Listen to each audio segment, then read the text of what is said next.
Bon, j'ai décidé de vous donner un indice sur le livre dont je vais vous parler, sur ce roman social, cette tragédie sociale, je dirais même, sur ce monologue en fait très psychologique où on apprend dès la première page qu'il va y avoir la mort d'un enfant. Alors, ça se passe au Chili et peut-être vous avez trouvé, il s'agit de Propre de Alia Trabuco Zeran. Voilà, un livre qui a eu le prix Femina 2024. Alors, de quoi s'agit-il? C'est l'histoire d'Estella qui se fait engager comme bonne au Chili, à Santiago, dans une famille très chic, médecin et avocate. Et une semaine après son arrivée, la femme accouche d'une petite fille, Julia, qui paraît très vite assez fragile, qui va avoir des problèmes à manger. Voilà.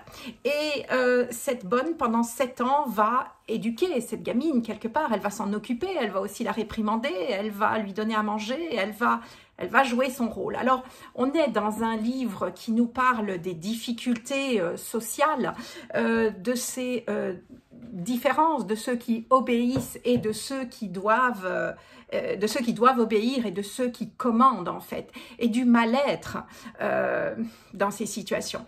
Alors, j'ai adoré les 3 femmes que sont Madame, hein, cette femme avocate tellement mal dans sa peau, qui a tout pour être heureuse, mais qui n'y arrive pas, qui n'est pas bien du tout et qui a peu l'instinct maternel.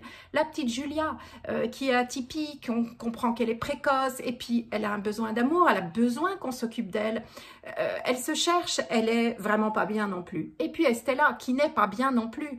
Elle aussi, elle a besoin, elle est loin de sa mère, qui elle aussi était bonne, et puis elle aussi, elle a besoin qu'on s'occupe d'elle, qu'on pense à elle. Et tous ces faux semblants dans cette famille chic, on vit ensemble, mais dans le fond, on ne s'appréciera jamais. Voilà, j'ai trouvé ce livre, donc on est là, on connaît la fin, et pourtant la fin reste ouverte. S'agit-il d'un accident? S'agit-il d'un meurtre? S'agit-il d'un suicide? Le livre s'ouvre sur Estella qui est enfermée. Alors, où est-elle enfermée? À la police, derrière une vitre sans teint, elle nous raconte, c'est un monologue. Est-elle enfermée en hôpital psy? Est-elle enfermée... on ne sait pas trop. Voilà, je vous conseille ce livre, c'est prenant. Ça fait un petit peu penser au livre de Laila Slimani, mais de façon différente, chanson douce. Voilà, lisez Propre. Allez, j'enlève les gants, hein. C'était juste pour la vidéo, je ne suis pas fan de ménage.